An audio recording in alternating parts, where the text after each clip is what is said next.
आवाज आ रही है आप सब तक? Sir yes sir.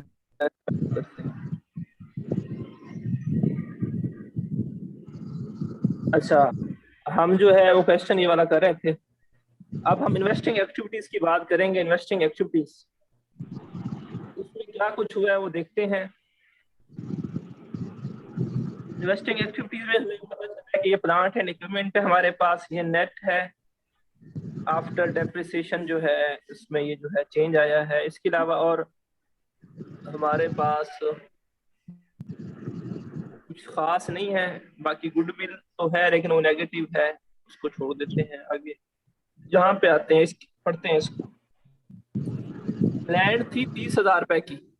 कितने की थी? 30,000 की। अप्रेजल उसका हुआ 55,000 रुपये और वो सेल आउट हुई 65,000 रुपये।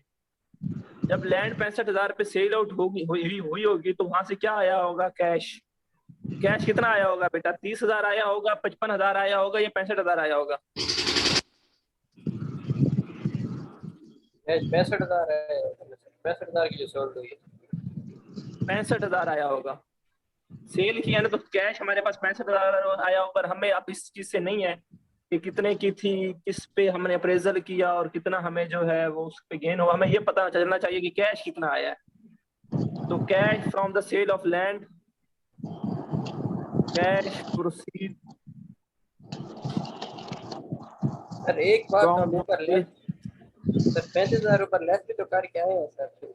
मतलब gain on sale of land तो सर। नहीं, वो तो गेन है ना। गेन तो आना है, उस पे वो तो एडजस्टमेंट होनी है। वो तो सर एडजस्टमेंट होनी है। ये भी तो हम कैश ही ले रहे हैं ना सर, ये भी बात तो है। मेरी बात सुने, अब मैं वो बात कर रहा हूँ कि अब हमने वहां पे उसका एडजस्टमेंट क्यों किया पता है वो कैश ही, वो कैश ही आया हमारे पास। कितना आया है? गेन कितना हुआ? मैं कैश में जो है वो 35,000 का 35,000। गेन हुआ कैश में। ठीक है। Yes sir. लेकिन मसला क्या था कि वो ऑपरेशंस के हवाले से नहीं था, इसलिए हमने वहां पे लेस कर दिया। अब ऑटोमेटिकली ऑटोमेटिकली यहाँ पे वो आ जाएगा। जब मैं 65,000 लिखूंगा सेलिंग प्राइस, तो सेलिंग प्राइस में दो चीजें शामिल होती हैं। एक तो कॉस्ट जो हमने उसमें लगाई हुई है, और यस एक जो हमने बेची है, गेन पे बेची है तो गेन भी उसमें शामिल है। तो वो ऑटोमेटिकली वो 35,000 इसमें आ रहा है, ये 65,000 में। Yes sir. समझ रहे हैं बात को? तो यस वो सर। जब मैं यहाँ पे सेलिंग प्राइस लिख रहा हूँ ना मैं, तो सेल जब मैं शो करता हूँ तो यहाँ पे ऑटोमेटिकली गेन भी आ जाता है, और मेरी कॉस्ट जो रिकवर है मैंने उसमें इन्वेस्ट की थी वो भी रिकवर हो जाती है। ठीक है, तो 65,000 मैंने यहाँ पे लिख दिया। उसके बाद नेक्स्ट वो कहता है वो जो पैसे आए हैं, ये जो 65,000 रुपये आया है, उसको मैंने क्या किया? उस 65,000 का मैंने जो है, मुझे सुकून नहीं आया, मैंने एक बिल्डिंग जो है उसकी कंस्ट्रक्शन कर दी है। उस बिल्डिंग को कंस्ट्रक्शन करने पे जो कॉस्ट आई है वो कितनी आई है? 88,000 आई है। तो वो जो पैसे 65,000 आए थे वो प्लस कुछ और पैसे मैंने डाल के 88,000 की कंस्ट्रक्शन कर दी है। तो कंस्ट्रक्शन ऑफ बिल्डिंग कितनी अमाउंट है? 88,000। 88,000। लेकिन ये मेरे पैसे चले जाएंगे। जब कंस्ट्रक्शन करूंगा तो मैं मटेरियल परचेज करूंगा, लेबर वालों को मिहनत पेमेंट करूंगा, उनकी मेहनत करूंगा, और बाकी एफर्ट वगैरह भी होंगे मेरे। तो ये 88,000 जो है मेरा आउटफ्लो हो जाएगा। और बस ये खत्म। ये टोटल कर लेंगे। अच्छा, ये 57,000 जो है ना मैं इस साइड पे लिख रहा हूँ ताकि वो उसको मैं सेग्रीगेट कर सकूं। और ये मेरे पास 33,000 नेगेटिव आएगा। 33 कैसे और है? ये क्या होगा मेरे? 30 22। कितना आता है? 23। 23 है। 23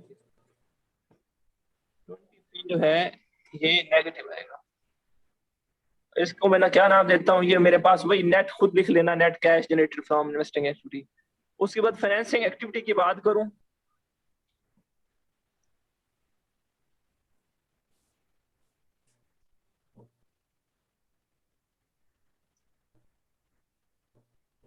तो अब उसमें देखते हैं कि क्या क्या हुआ है फाइनेंसिंग एक्टिविटी में। उसमें वो कहता है जो कॉमन स्टॉक है ना, उसकी वजह से जो इंक्रीज आया है, जो एडिशनल कॉमन स्टॉक हमने इशू किया है 50,000 का, उसके अगेंस्ट तो हमने जो है वो स्टॉक डिविडेंड दिया। इट मीन कैश का फ्लो नहीं हुआ होगा, हमने जो है वो डिविडेंड दे दिया है। ठीक है, तो इट मींस कि कैश जो है वो नहीं आया हमारे पास, तो इसलिए ये इसको तो हम छोड़ देंगे कॉमन स्टॉक को।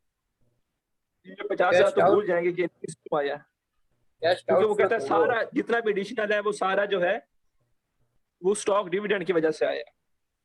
मतलब एक बंदे को आपने जो है कंपनी के जो ऑनर्स हैं उन जिनके पास शेयर्स थे उनको आपने जो है वो कैश में डिविडेंड नहीं दिया बल्कि शेयर्स इशू कर दिए, कैश नहीं दिया शेयर इशू कर दिए, तो कैश का कोई इनफ्लो आउटफ्लो इसमें नहीं है, इसलिए हम इसको जो है वो भूल जाएंगे।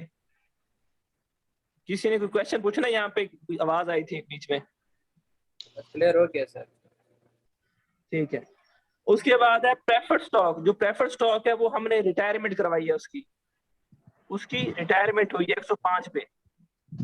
ठीक है, जो प्रेफर्ड स्टॉक हमारे पास उसकी जो है रिटायरमेंट हुई है 105 पे, इसलिए ये डेबिट साइड पे शो हो रहा है। प्रेफर्ड स्टॉक नॉर्मली क्या होता है, क्रेडिट बैलेंस होता है।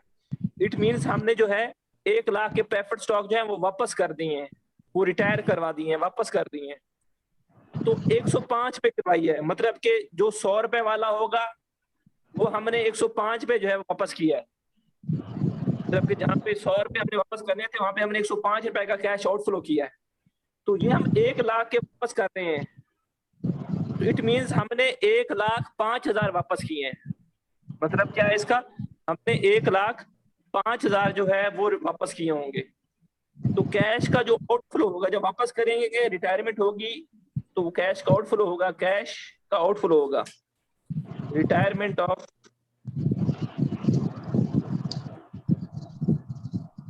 Preferred stock.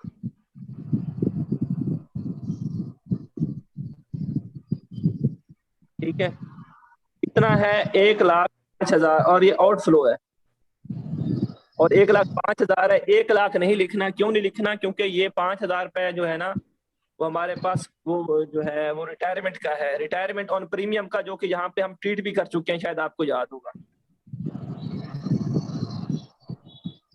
उसके बाद नेक्स्ट हमारे पास जो है वो है क्या कहते हैं उसको, ये हो गया। उसके बाद नेक्स्ट हमारे पास जो है और रिटेन अर्निंग के अकाउंट बनाने की जरूरत है हमें, वो हम बना लेते हैं। रिटेन अर्निंग का अकाउंट उसमें हमारे पास ये हमारे पास ओपनिंग बैलेंस है और क्लोजिंग बैलेंस है हमारे पास 45,300।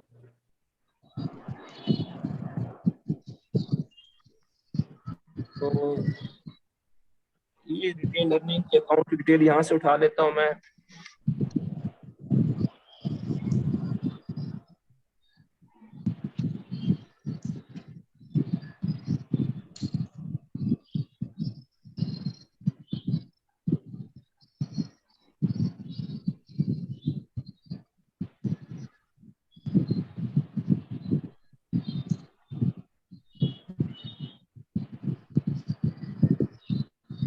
ठीक है, तो ये मेरे पास रिटेन अर्निंग का अकाउंट है। इसमें ओपनिंग बैलेंस मेरे पास कितना है क्वेश्चन में?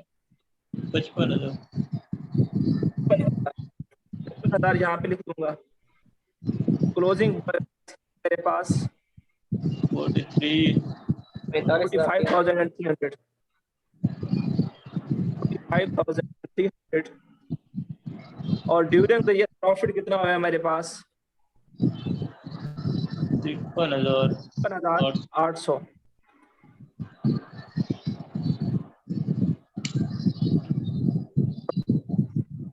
डिविडेंड उसने मुझे बोला था कि स्टॉक डिविडेंड मैंने पे किया, तो जब मैं डिविडेंड पे करता हूं तो मैं डिविडेंड को रिटेन्ड अर्निंग को डेबिट करता हूं, और जो मेरे पास डिविडेंड होता है उसको मैं क्रेडिट करता हूं। लेकिन डिविडेंड में मैंने शेयर इशू किए थे, याद है मुझे क्वेश्चन में उसने बोला था।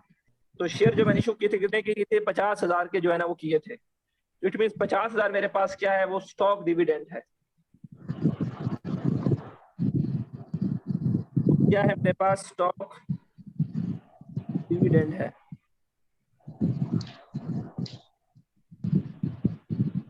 तो आप पेपर में एमसीक्यूज ये भी बन सकता है ना कि company issued stock dividend amounting to ₹50,000, it will be treated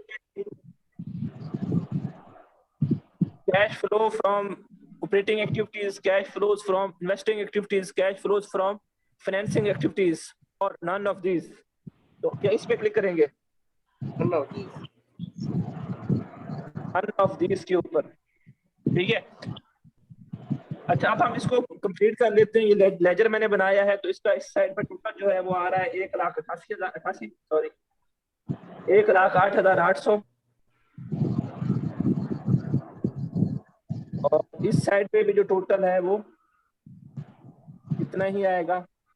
लेकिन ये जो टोटल है ये 1,08,800 नहीं आ रहा, बल्कि कितना आ रहा है? 95,300 आ रहा है। तो 95,300 डिफरेंस ले लो, तो डिफरेंस कितना आता है मेरे पास?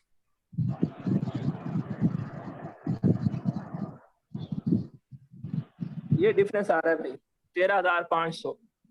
इट मींस 13,500 आपने कैश डिविडेंड भी दिया हुआ है। 13,500 आपने कैश डिविडेंड भी दिया हुआ है। तो आप माइनस कर देते हो 13,500 कैश डिविडेंड वाला, दूसरा स्टॉक वाला नहीं करना।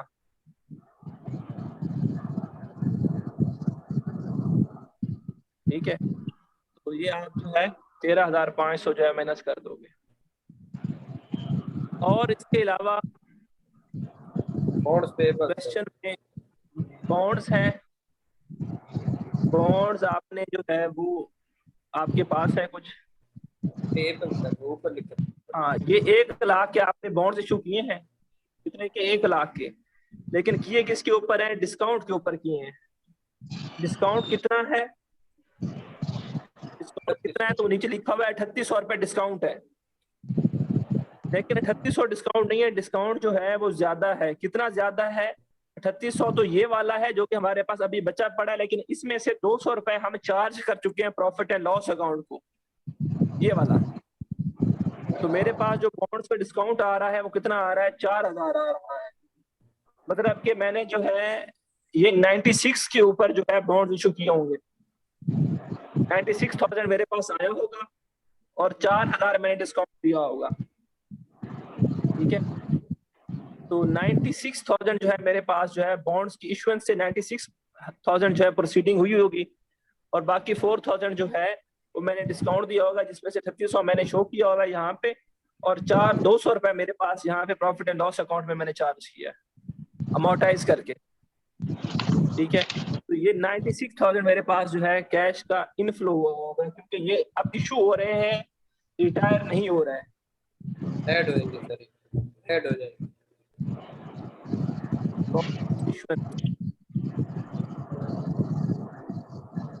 इसको हम जो है वो टोटल कर लेंगे। तो ये मेरे पास 22,500 जो है वो नेगेटिव बैलेंस आ रहा है। अब मेरे पास ये पॉजिटिव है, ये 3 नेगेटिव्स हैं, तो मैं इनका टोटल कर लेता हूँ। तो ये मेरे पास आता है 11,500। ठीक है, कितना आता है? 11,500।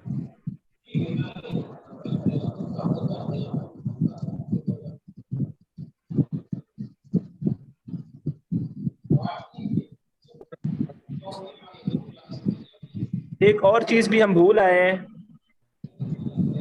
इंटरेस्ट एक्सपेंस जो है हमारा ये वाला, ये भी हमने लिखना है। ये भी हमने लिखना है। इसका लेजर बनाने की जरूरत नहीं है, क्योंकि हमारे पास पहले शीट में इंटरेस्ट एक्सपेंस का लेजर वो जरूरत नहीं है, अकाउंट नहीं है। इट मीन जितना आया होगा इंटरेस्ट उतना ही हमने पे कर दिया होगा। तो इट मीन ये 5,000, सॉरी ये 5,000 जो है ये हमने पे कर दी है। इतना चार्ज, इतना एक्सपेंस बनाया उतना मैंने जो है ना इसको पे कर दिया। तो इंटरेस्ट एक्सपेंस भी हमने लिखना है।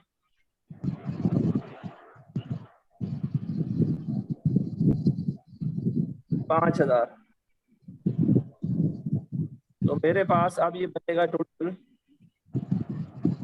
27,000, और ये टोटल मेरे पास 6500। ठीक है, अब मैं जाऊंगा क्वेश्चन में, देखूंगा कि कैश मेरे पास कितना बचा पड़ा है। 6500 बचा पड़ा है। इट मीन जो मैं क्वेश्चन मैंने किया है वो ठीक किया है। ये आंसर आना चाहिए और ये आया है। क्वेश्चन आपका खत्म हो गया, कोई मसला है तो बेटा पूछें।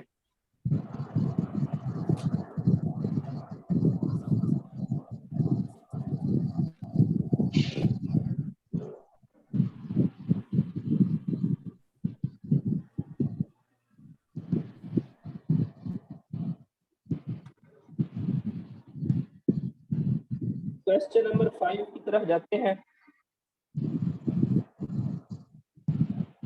हमारे पास जो है क्वेश्चन नंबर 5 है, अगेन वैसे ही है। सर जी बेटा। सर ये था ना रिटायरमेंट ऑफ प्रेफर्ड स्टॉक का सर, अगर क्या होता इश्यूएंस ऑफ प्रेफर्ड स्टॉक तो फिर वो जी इश्यूएंस ऐड होता कर तो हम जो है ऐड करते, प्रीमियम पे इशू करते ना, 1,05,000 हमारे पास आता तो हम ऐड करते। ठीक है।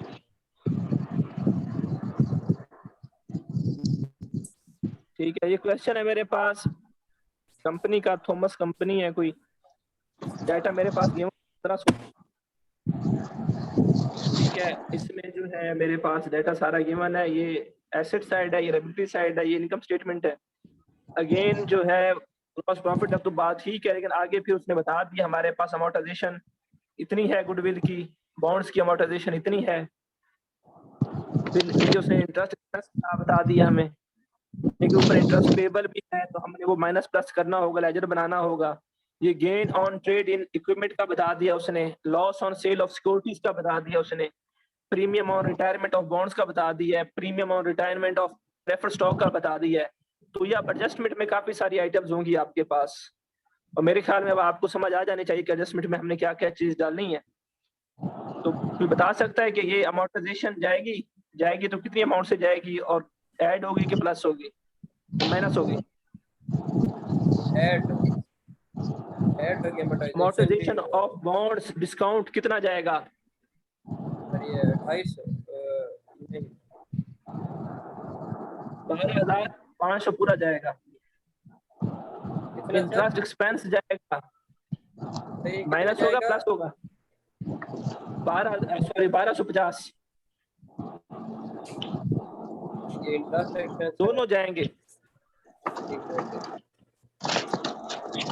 उसके बाद इंटरेस्ट एक्सपेंस जाएगा, ऐड होगा या माइनस होगा? ऐड होगा सर ऐड होगा ये गेन ऐड होगा या माइनस होगा? गेन लेस होगा सर ठीक है, उसके बाद लॉस है, सेल ऑफ सिक्योरिटीज, ऐड होगा या माइनस होगा? ऐड होगा लॉस फिर प्रीमियम है, लेकिन ये रिटायरमेंट के ऊपर है, और ये भी रिटायरमेंट के ऊपर है। तो जो प्रीमियम रिटायरमेंट के ऊपर होते हैं वो ऐड होते हैं या लेस होते हैं? एक मिनट रुकिएगा।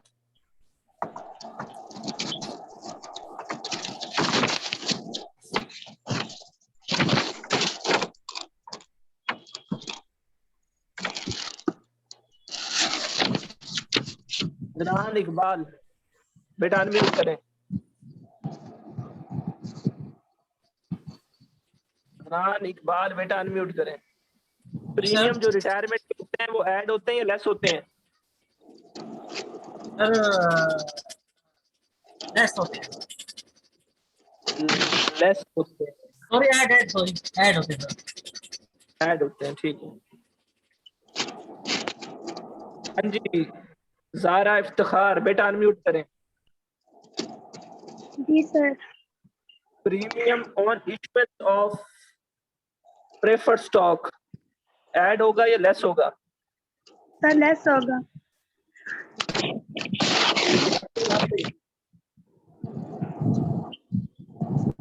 अब्दुल राफे बेटा अनम्यूट करें। Yes sir. Gain on sale of securities, gain on sale of non current assets add होंगे या लेस होंगे?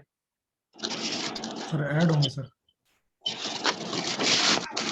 Loss on sale of fix asset, Mohammad Abdullah, loss on sale of fix asset add होंगे या less होंगे? Mohammad Abdullah sir add होंगे। अच्छा, आवाज आ रही सही है? है जी बेटा, आ गई है।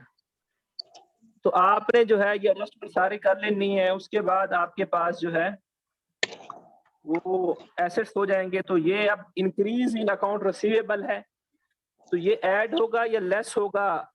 हसीब रोल नंबर 2 जो है हसीब, यस सर। अगर अकाउंट रिसीवेबल इंक्रीज आता है तो हम ऐड करते हैं या लेस करते हैं?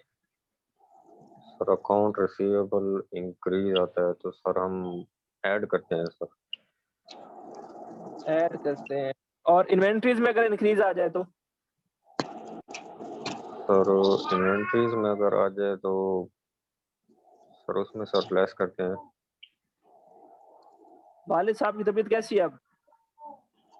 सर फिलहाल क्वारंटाइन है। आप भी? नो सर मैं तो नहीं हूँ सर। अच्छा, अब आपकी ठीक है ना तबीयत? Yes sir. बोला तो बताया ऐसे। ठीक आप सर ठीक क्या है सर? वो पूछ के बताता, मुझे खुद नहीं आता। सर मैं मोहम्मद गूगल फरूक। कर रहा था समझ नहीं आई सर। मोहम्मद फरूक।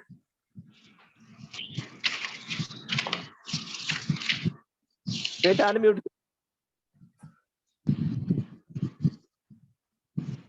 मोहम्मद फरूक। जी जी sir. Increase in account receivable add होगा या लेस होगा?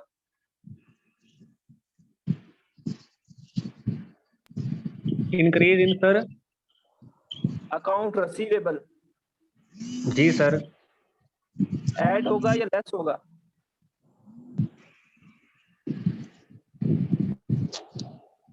वो सर हमारे सर वो ऐड होगा इसमें सर। ऐड सर लेस होगा सर लेस होगा। लेस होगा। और increase in inventory? Sir increase वो इन इसका अपोजिट होगा सर। बेटा एक बात याद रखो, नहीं चलने। आपको बोला ये था भी कि सर करंट एसेट्स, अब करंट एसेट्स डिडक्ट चाहे ही होगा इन्वेंट्री सर। हो, करंट एसेट्स चाहे इन्वेंट्री हो, करंट एसेट्स चाहे जो है आपके पास अकाउंट रिसीवेबल हो, करंट एसेट्स आपके पास प्रीपेड एक्सपेंस हो, तो इसमें जब भी इंक्रीज होगा तो वो लेस करना है, और जब इसमें डिक्रीज होगा वो आपने ऐड करना है। तो अब मैं इन्वेंट्री कह दूं करंट एसेट में, अकाउंट रिसीवेबल कह दूं, प्रीपेड एक्सपेंस कह दूं, अदर एसेट्स कह दूं, ठीक है, अदर रिसीवेबल्स कह दूं, तो वो सारे जो है उसकी ट्रीटमेंट एक ही होनी है, क्योंकि वो करंट एसेट्स का हिस्सा है।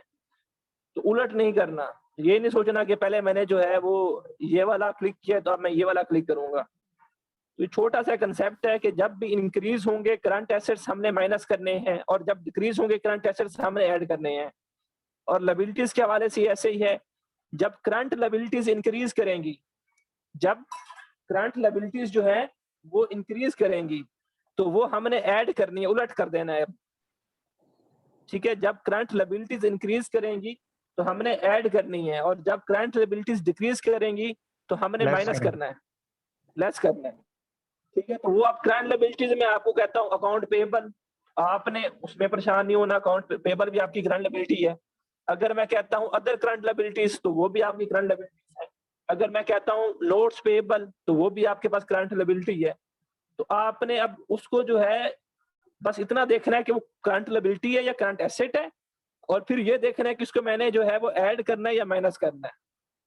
तो पेपर में भी ये चीज टेस्ट की जाएगी, उसके लिए आप मेंटली प्रिपेयर्ड है, कोई रॉकेट साइंस नहीं है, छोटी सी बात है ना। करंट एसेट्स में इंक्रीज होगा तो हमने माइनस करना है, और करंट एसेट्स में डिक्रीज होगा तो हमने ऐड करना है। ये पहली बात हो गई। दूसरी लायबिलिटीज के हवाले से है कि करंट लायबिलिटीज में जब इंक्रीज होगा हमने ऐड करना है, और करंट लायबिलिटीज में जब डिक्रीज होगा तो हमने लेस करना लेस है। करना। इतनी सी बात है। और अब इसमें मैं इतने चेंज कर सकता हूँ कि करंट एसेट्स के नाम लिख दूं कि increase in account receivable, decrease in account पे अकाउंट क्या कहते हैं inventories, increase in other current assets, बस नाम चेंज करने हैं। और आपने वहीं पे पता नहीं आपको क्या हो जाना है, आपने कहना है कि सर ने तो बहुत मुश्किल पेपर बना दिया। सर मतलब इंक्रीज होगा तो डिक्रीज, डिक्रीज होगा तो इंक्रीज। नहीं नहीं, एसेट में अगर वो इंक्रीज होंगी तो फिर लेस करेंगे, और डिक्रीज होंगी तो उसको ऐड करेंगे, लेकिन लाइबिलिटी में वही अगर एसेट वो के लिए अलग रूल है, लायबिलिटीज के लिए अलग रूल है। बेटा ये छोटी छोटी बातें हैं, ये इतनी रॉकेट साइंस नहीं है, और इसमें कोई चक्कर नहीं है। आप ये नहीं कह सकते कि सर ऑनलाइन में समझ नहीं आ रही। ये बात आप मुझे कहेंगे, मैं 10 बार रिपीट करूंगा, आप लिख लो कहीं पे, लेकिन इसके ऊपर जो है आपकी क्वेश्चन गलत नहीं होने चाहिए। ये कोई रॉकेट साइंस नहीं है, मेरा नहीं ख्याल कोई मुश्किल बात है। पेपर में इस तरह के बड़े क्वेश्चन नहीं दे सकता, मैंने ऐसी चीजें पूछनी है आपसे।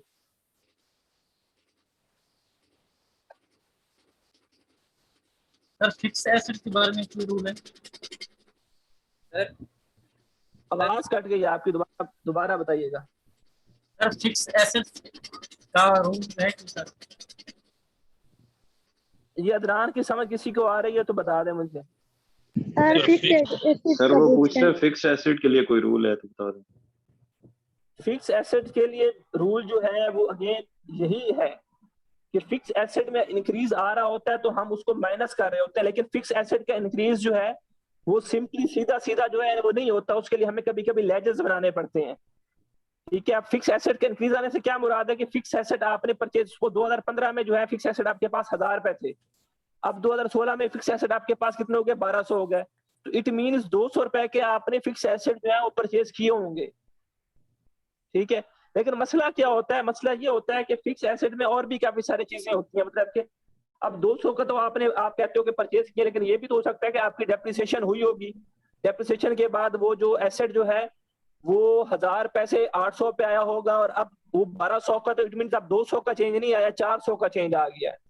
इसी तरह से फिक्स एसेट में एक और भी मसला है, वो क्या मसला है कि फिक्स एसेट में जो है ना वो आपका क्या कहते हैं उसको, वो आप जो है उसका रिवैल्यूएशन सरप्लस हो सकता है कि आपने रीवैल्यूएट करवाया, एसेट आपका बढ़ गया, तो अब इसमें कोई कैश का इनफ्लो आउटफ्लो नहीं है।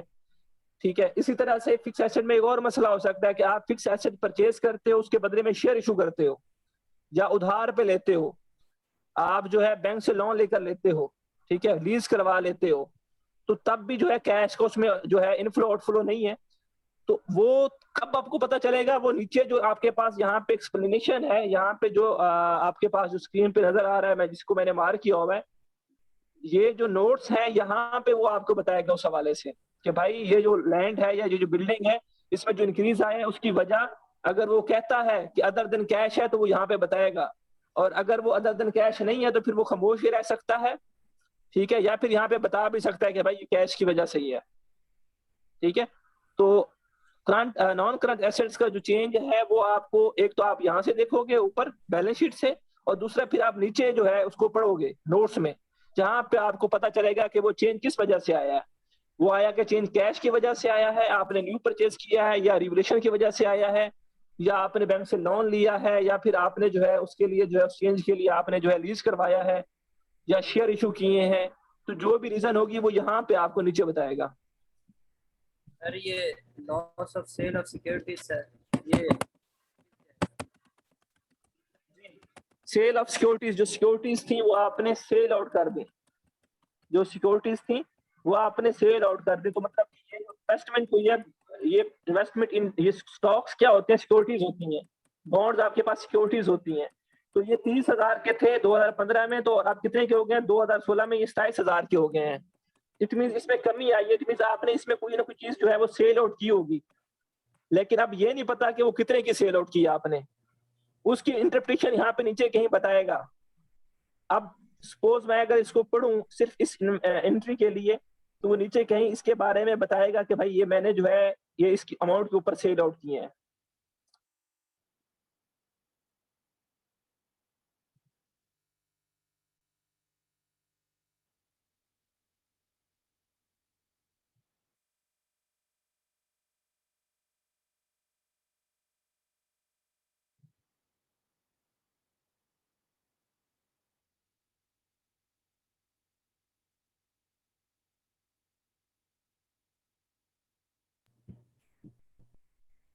जी, ये नहीं, नीचे जो है वो कुछ कह रहे हैं हमारे पास, उसने जो है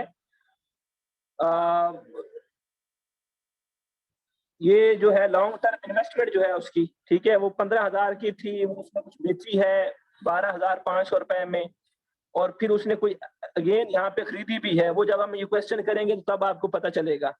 ठीक है, तो इस तरह की वो चीजें कर रहा है, वो नीचे जो है उसके बारे में बता रहा है हमें कि सपोज ये 15,000 की एक हमारे पास इन्वेस्टमेंट थी, वो हमने 12,500 रुपए में बेची है, इट मीन्स हमें जो है 2500 रुपए का लॉस हुआ है। ठीक है, जो कि हम यहाँ पे रिकॉर्ड कर चुके हैं, ये loss on sale of securities में। ठीक है, तो इस तरह की बातें वो हमें नीचे बताता है, और फिर जो है हम उसको जो है लेजर में डाल के उसको जो है प्लस माइनस कर रहे होते हैं। तो ये चीज तो है, इसके लिए आपको थोड़ी सी वर्किंग करनी पड़ेगी फिक्स एसेट के हवाले से, लेकिन ये करंट एसेट्स और करंट लायबिलिटीज के हवाले से आपको वर्किंग करने की जरूरत नहीं है। ठीक है, ये आपने जस्ट वहां से देखना है और जो है क्लिक करना है, वहां से देखना है और क्लिक करना है और आपके पास जो है बड़ी आसानी से पेपर आपका हो जाता है।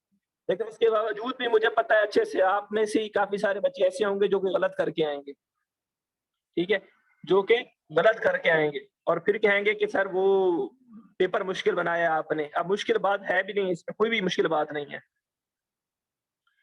वेल हम ये क्वेश्चन करते हैं, उसमें देखते हैं कि इसमें जो है हम क्या क्या कर सकते हैं, क्या प्लस माइनस हमने करना है। जी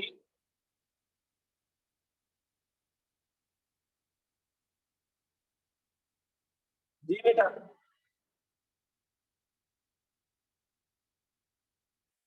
अच्छा ये क्वेश्चन हम देख रहे थे, उसमें आपको मैंने ये बताया कि क्या चीजें प्लस करनी है, क्या माइनस करनी है। उसके बाद वो कहता है a fully depreciated equipment original cost 10,500 was traded in new equipment costing rupees 15,000 and $1,500 was allowed by the vendor on the trade-in।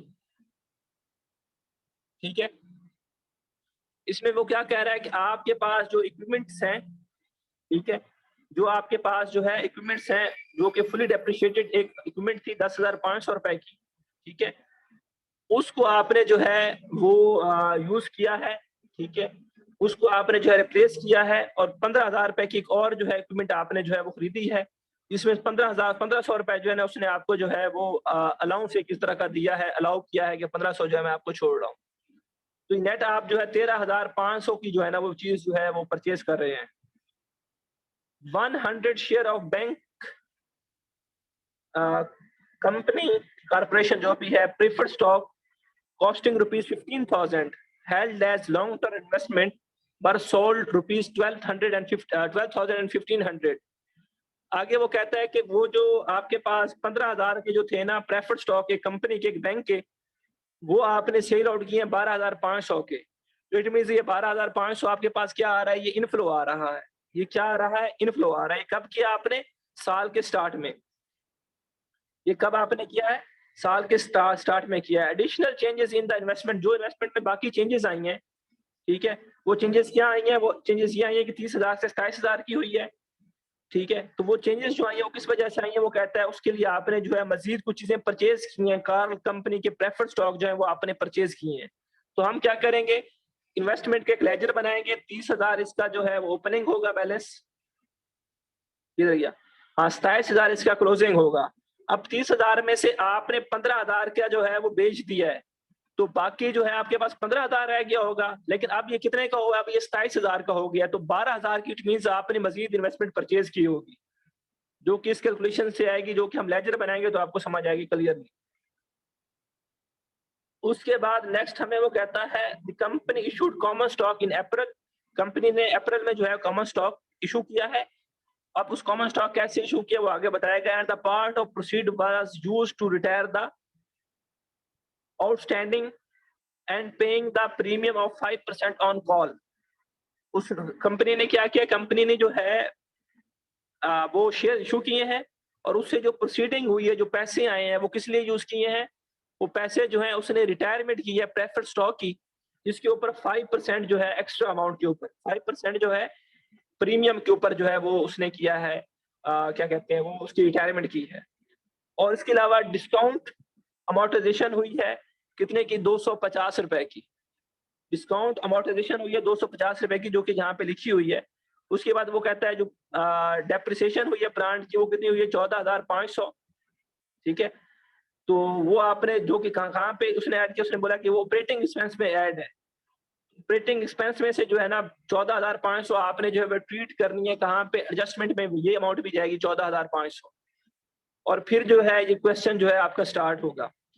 तो अब इसमें जो मुश्किल काम है वो मुश्किल काम ये है, तो ये सारी चीजें आपने ऐड माइनस करनी है, प्लस आपने कंसीडर करना है इस 14,500 के ऊपर, जो कि पहले यहाँ पे कहीं पे भी नहीं लिखा हुआ। तो ये 14,500 भी डेप्रिसिएशन है, तो ये दोबारा ऐड बैक हो जाएगी। पहला काम आपने ये कर देना है।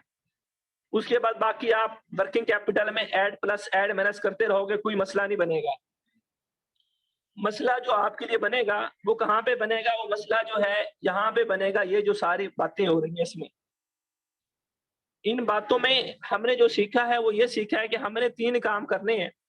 एक तो हमने लेजर बनाना है प्लांट एंड इक्विपमेंट का, ठीक है, और एक हमने लेजर बनाना है इन्वेस्टमेंट का, और एक हमने जो है वो लेजर बनाना है अपना ये कॉमन स्टॉक को लेकर, ठीक है, कॉमन स्टॉक को लेकर, रिटेन्ड अर्निंग को लेकर, ठीक है, और फिर जो है हमने इस क्वेश्चन को है वो हमारा जो है सॉल्व होगा, अदरवाइज नहीं होगा।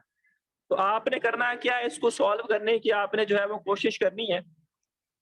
तो जो आप इश्यूज हैं वो आपने जो है वो नोट कर लेने हैं, फिर हम जो है इसके ऊपर कल जो है डिस्कशन करेंगे कि इसमें जो है आपने कहाँ पे गलतियां की हैं, ताकि उनको हम करेक्ट करेंगे। अगेन ये पूरा क्वेश्चन नहीं करवाऊंगा, इसमें जो आपके मसले होंगे जस्ट वो मसले जो है आपने जो है वो मुझे बताने हैं, उसके ऊपर हम बात करेंगे, उन इश्यूज के ऊपर हम जो है वो बात करेंगे। और इसी तरह से क्वेश्चन नंबर 6 भी है, इसको भी आपने करने की कोशिश करनी है। अभी आपसे हो जाएगा या करीब आप पहुंच जाएंगे, लेकिन एक चीज जिसकी आपको पता मसला बनेगा, वो क्या मसला बनेगा कि यहाँ पे जो है आपके पास नेट लॉस गिवन है, यहाँ पे आपके पास नेट लॉस गिवन है, ठीक है। तो अब आपने करना क्या, अब आपने काम उलट कर देना है। उलट क्या करना है, उलट सिर्फ और सिर्फ जो है ना वो आपने एडजस्टमेंट में करना है, वो आपने सिर्फ और सिर्फ एडजस्टमेंट में करना है। एडजस्टमेंट में क्या करना है, पहले जो चीजें आप ऐड करते थे वो चीजें आप लेस करोगे, और जो चीजें आप लेस करते थे अब वो चीजें आपने ऐड करनी है। बस यही कुछ करना है और बाकी सारी चीजें सेम रहेंगी आपके पास। तो ये क्वेश्चन भी आप करने की कोशिश कीजिएगा। तो दो जो मसले हैं वो बताने हैं आपने। तो क्वेश्चन नंबर 6 तक हमने करने हैं, आगे क्वेश्चन नंबर 7 जो है वो हम अभी नहीं करेंगे, वो बाद में देखते हैं इसको। तो क्वेश्चन नंबर 6 तक आपने जो है वो करने हैं। आपके पास जो क्वेश्चन करने के लिए है वो क्वेश्चन नंबर 5 और 6 है। 4 मैंने करवा दिया है, 3rd करना नहीं है। तो 5 और 6 है, ये आप करने की कोशिश करें। जो मसले होंगे वो हम डिस्कस कर लेंगे नेक्स्ट लेक्चर में। और जल्दी से आप एक दफा मीटिंग ज्वाइन करें। एक चीज आपसे शेयर करनी है, उसके बाद जो है वो अटेंडेंस भी लगानी है और फिर जो है वो क्लास एंड करते हैं।